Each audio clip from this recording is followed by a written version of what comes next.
Yes. Now in this video, we're going to focus on how to use some basic physics to make it incredibly easy to pick a dude up off the ground and slam him on his back. So the next step in this series is picking the dude up off the ground and slamming him. AJ, how much you weigh? 200 pounds. This guy's 200 pounds. It is going to feel like a feather lifting him if you do so with correct technique. Now, I don't know if you train any kettlebells, and this dude is going to be releasing a kettlebell series on the site soon. It involves a whole lot of hip thrusting, that type of action. What we're going to do is parlaying off of the initial shot. I step in, I'm on the side. I'm going to jump my, in fact, let me change this angle. I'm going to, a little bit this way. I'm going to jump my hips in underneath him, okay? So I got my chest on him. I already have my shoulder on him.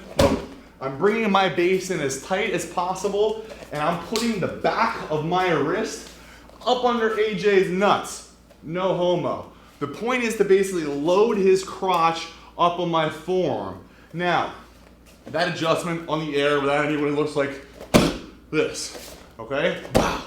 This right hand should be able to tell the time.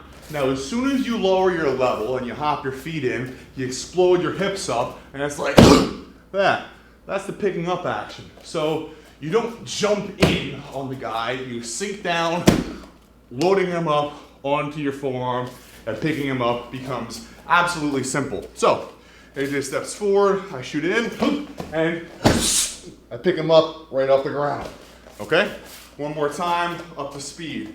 You want to work this, maybe even on the air, just going. So it ends up being ironclad mechanical. So here, and I picked AJ up off the ground. It's not difficult. Look, it's not that hard to pick somebody up off the ground when you put your body in the perfect position to do so. And that's exactly what hopping in and lowering your level simultaneously does. It brings you in close to the guy and allows you to transfer all the weight onto your legs. And since your torso is straight up, you don't end up getting pitched over or anything like that. You don't even have to have that strong of a grip because the guy is basically sitting on your forearm. Now, you might hear me make a couple of references to being able to tell the time in this video, and I'm not sure I explained that correctly. So the arm that's actually hooking behind his leg, you want your palm down on that hand as if you were telling the time, unless you're one of those weird people that wears your watch on the other side of your hand. I don't know why people do that.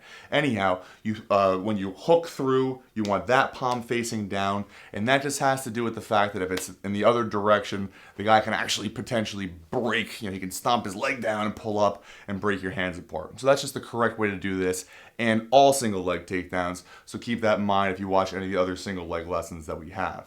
When I'm grabbing his leg, I want to do so as violently as possible with my right hand. It's like a hook / uppercut to really snatch his leg off the ground. So, in the moment that I have rammed my shoulder into his chest, a lot of his weight is going to be on his back leg because I've pushed it there. That's the point where I want to really snatch that leg up and not give him a chance to have it on the ground. Rip that hook in tight. That's going to make this takedown more effective. Now that you have the dude in the air, you need to look at the technique that's actually going to slam him in order to do the most damage and specifically set up the knee-tearing, ankle-destroying heel hook that we're going to finish him with.